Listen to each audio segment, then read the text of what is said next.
Afternoon, councillors and Mayor. You will see there is a separate appendix to the agenda item which you will have, which has rather sizable piece of paper, which has the 6 monthly reports and the statements of intent for 5 of our council-controlled organisations.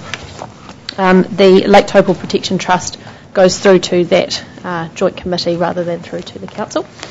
So this agenda item is to receipt the half-yearly reports and basically from that side, and then also to receipt the statements of intent, which will then be reviewed and brought back to council meeting next month to be delivered to the CCOs by the 1st of May as in line with the legislation. So any questions on those, any feedback? Council officers are currently reviewing the statements of intent. I know that DGLT has run a workshop on that, which a number of councillors attended, but if you have any further questions, please feel free to email them through to me. Thanks, Chloe. Any questions? Councillor Cousins? We were just having a discussion at lunchtime with councillors. We're just trying to figure out, and you might be able to give us some designation or William Midle, in regards to CCOs, are they classed as local government organisations from an employment perspective? Well, I'm probably not the right person. Come under the designation of public service, do they? Look, I'm not sure from an employment point of view, but a lot of the legislation covers council-controlled organisations. Yeah. So if you take, for example, Lagoima, so council-controlled organisations are subject to exactly the same requirements that we are from a Lagoima perspective. Right, so just in regards to the holdover of the annual leave, the leave accrual, we're just saying all those standard practice for local government, and then we raised, the question was raised, are they actually local government? Yeah. Okay, so perhaps just to help, they are separate organisations. Yes. Yeah. So if you take your questions around Destination Great Lake Taupo recently, they're a separate trust, a separate board. So in terms of the management of that organisation or the governance of it, that's down to the board that's appointed through the council-controlled organisation.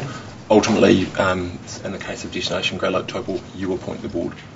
But in terms of the management of the staff, that's up to the governance board, which is the 6 trustees of Destination Great Lake Taupo, if you use that as an example. So in theory, that could be completely separate from... Yeah. They are managed as a separate trust, yeah. But I think, Mr. Chairman... Sorry, what I was going to say is, as the shareholder of that CCO, you can provide feedback on that 6 monthly report, which gives those employee entitlements to that board and give them a feedback from the council. That's one of the risks you run as elected members if you have CCOs and you do appoint the board, is that your board can go off and do things that you actually don't want it to do. And that's where these accountability documents do actually pay dividends in terms of keeping an eye on what the board is intending to do and where it's going, and that's where the scrutiny really needs to be applied. Absolutely. And also where you need to take care over appointing those board members. Except that I believe the problem that I have anyway is the fact that I think it was indicated yesterday that the reason, the reason the employment conditions are as such as it's based on what we do for this organisation, which to me seems counterproductive. But we have no control over that board. But it's like they're saying, this is what you do here, this is what we'll do for our board. So my understanding of that is that their board has chosen to adopt the council's policies on employment matters. So they follow a number of our policies, which include our leave policies as well. And they also are now having the same problems as we are in regards of arrears and all this sort of drama. It's getting very messy because it's a liability on this council or that board. Through the Chair, unfortunately it's not completely black and white as far as CCOs are concerned. If you look at 2 other CCOs, one is the Taupo Airport, and it's questionable to the extent that that's a CCO versus the DGLT, EGLT, the staff are employed by council, and the other CCO that you have to consider here is the local government funding agency, which, so here we are on one page having 3 different types of CCOs, so it's not a one size fits all. Very true. Okay. Okay, any other questions of Chloe? Councillor Krasowski. It's perhaps more of an observation which I had raised in the past. I haven't had the pleasure of reading through this document a number of times now. On page 55, under the LESS agreement, particularly the joint procurement initiatives, where we talk about them looking for procurement of items such as insurance brokerage and matters of such items, we then go to the BOPLESS, and they do exactly the same sort of thing. And I once again raised the question as regards to duplicating items in matters, which, I'm just raising the issue. Do we actually need to have both organisations do the same sort of thing for us? Through the chair, I actually asked exactly the same question less than a week ago of my senior management team, is are we getting the dividends that we need to get from being shareholders in both companies? We've agreed as a management team to look a bit deeper into that, although the feeling last time we looked, which would have been about 12 to 18 months ago, was that we are getting the benefits. The advantages that we have with being a member of shareholder of BOPLESS and LESS is that we can pick the best of both worlds. The difficulty is, especially from my time, is that I get drawn in two different directions for two different company structures, which is fine, providing we still retain the benefits. It's very much a horses for courses. They deal with different things and have different structures in the bay which we can tap into, but the same with the Waikato.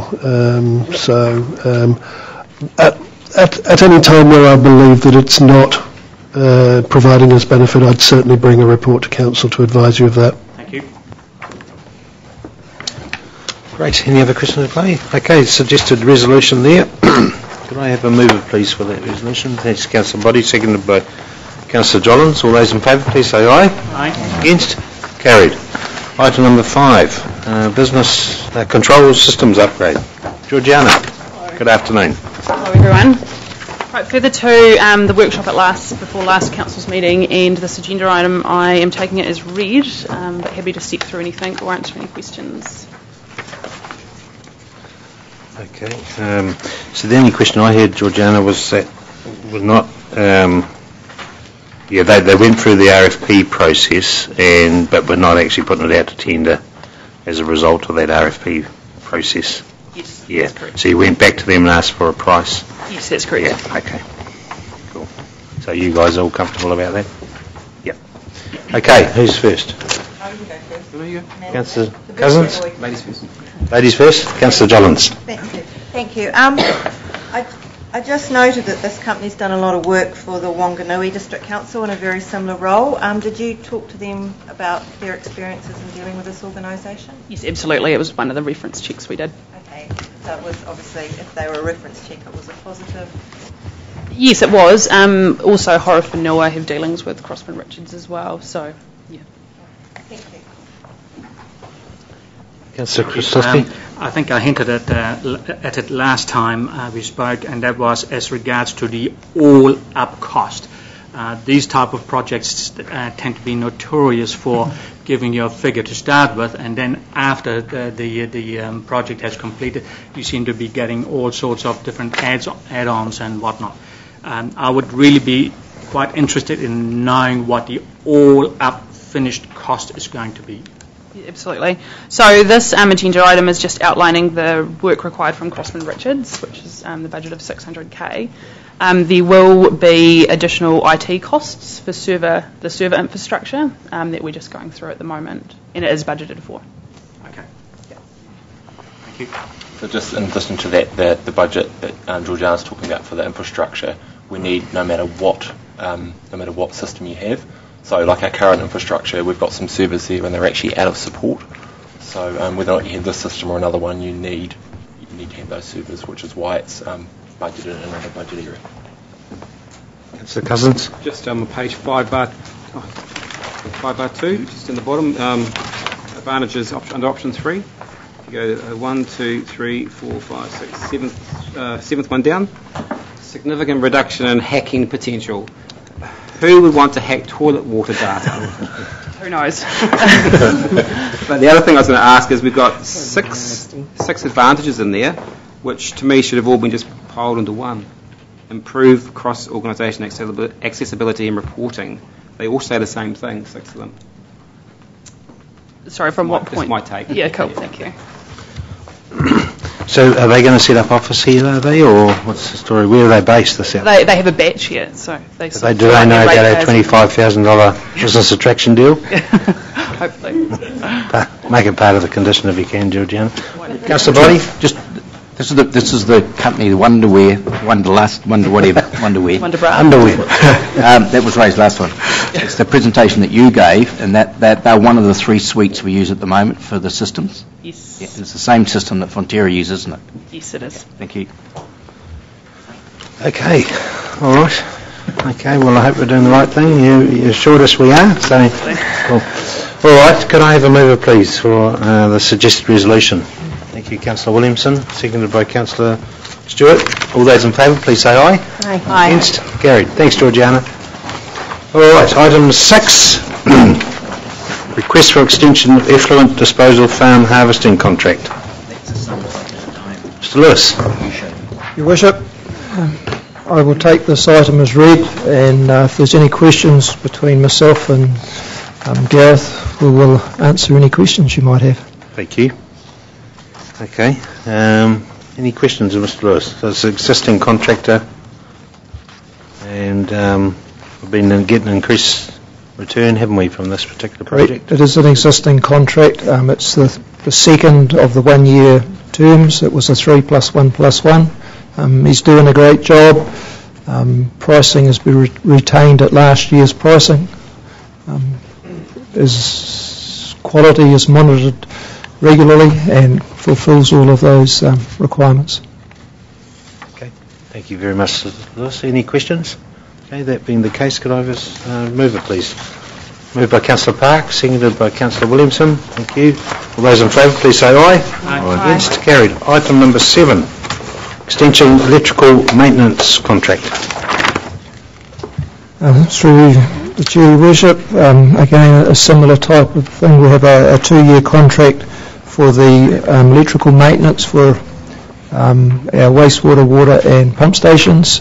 It's a 1-year extension of that contract again.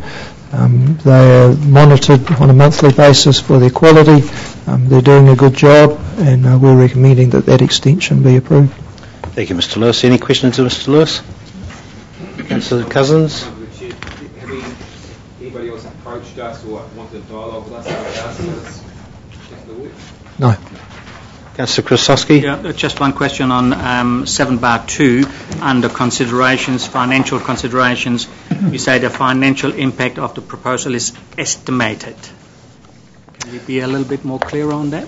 Certainly, it is a measure and value contract, and some of the work involves being called out in emergencies to deal with pumps that might fail, and so what we're doing is estimating the likely cost of that based on hourly rates, and so that's why there can be that variance. Okay, thank you. Thank you, Mr. Lewis. Okay. Just one question. In 7(1), we look at the analysis of the options, and it states here, utilise efficiencies. Now, in utilising the efficiencies, is that shown up in the contract price? I.e., if they're more efficient in carrying out a task, it must be a saving to us. Is that reflected in the contract? It is reflected in the estimate of the cost for that contract. As a contractor becomes more familiar with the systems and the pump stations, we're working with them to reduce those costs, so that's reflective in that estimate of what it will cost on an annual basis. Okay, thank you. Right. Thanks, Mr. Lewis. Okay, thank you. Suggested resolution there. Have a mover, please. Thank you, Councillor Hickling. Seconded by Councillor Krasowski. All those in favour, please say aye. Aye. Those against? Aye. Carried. Item number 8, athlete sculptures proposal. Mr. Ridd. Just a couple of things I want to just say.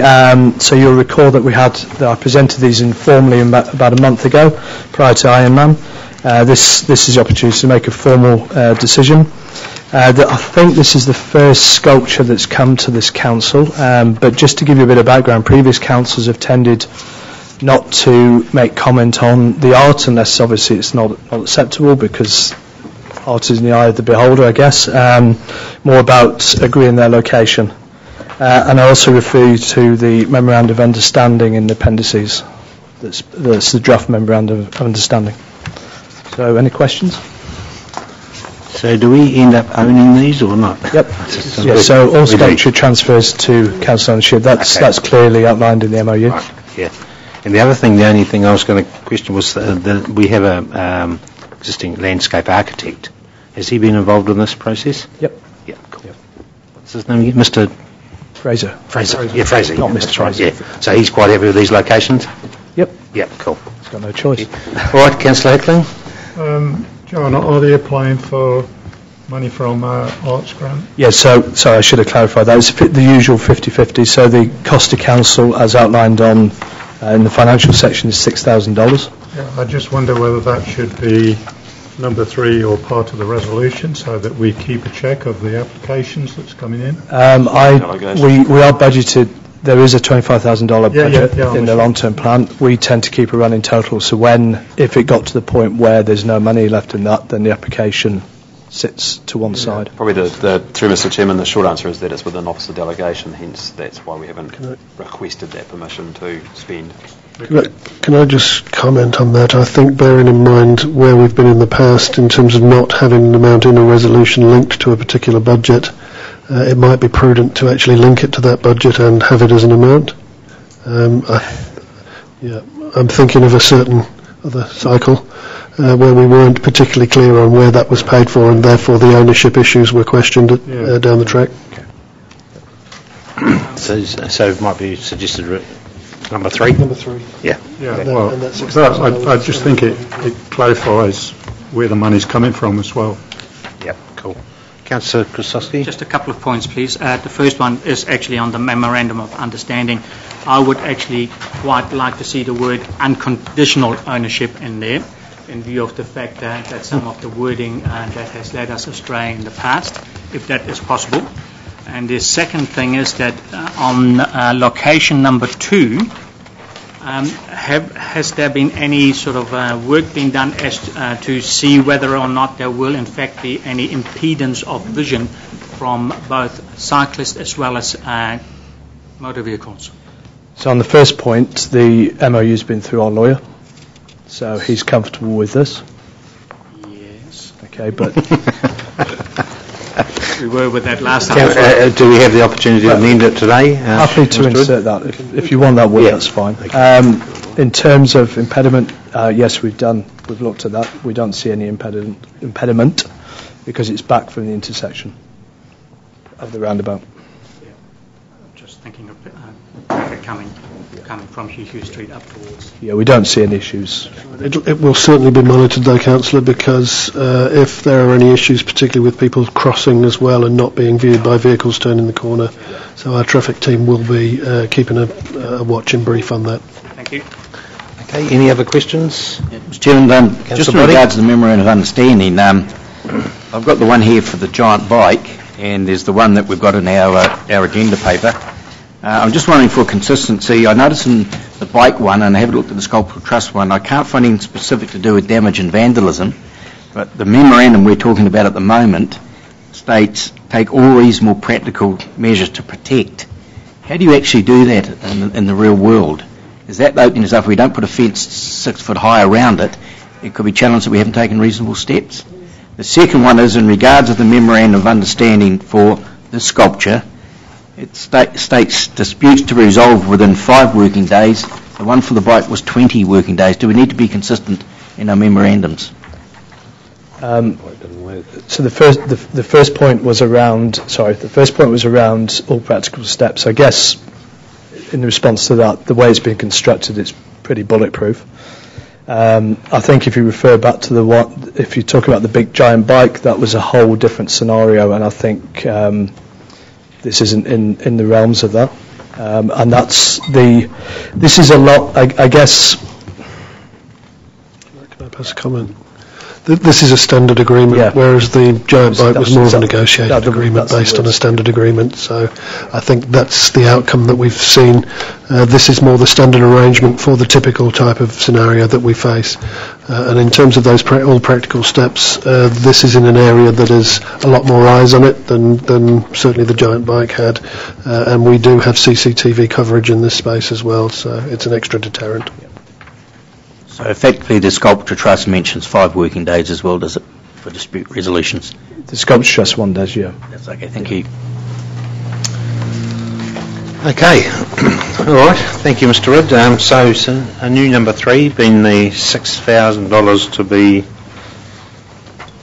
allocated. Funded from the public arts budget. Yep, you happy with that? Yes. You happy to move? And I'll move the perhaps resolution with that included as cool. item 3, you wish. And if we just amend the memorandum as per suggestion of Councillor Bernard, which is what, unconditional? Unconditional, yep. All right, so it's been moved by Councillor Hickling, seconded by Councillor Krastowski. Thank you. All those in favour, please say aye. Aye. Those against, carried. Item number 9. Food Act 2014. Good afternoon, Jane.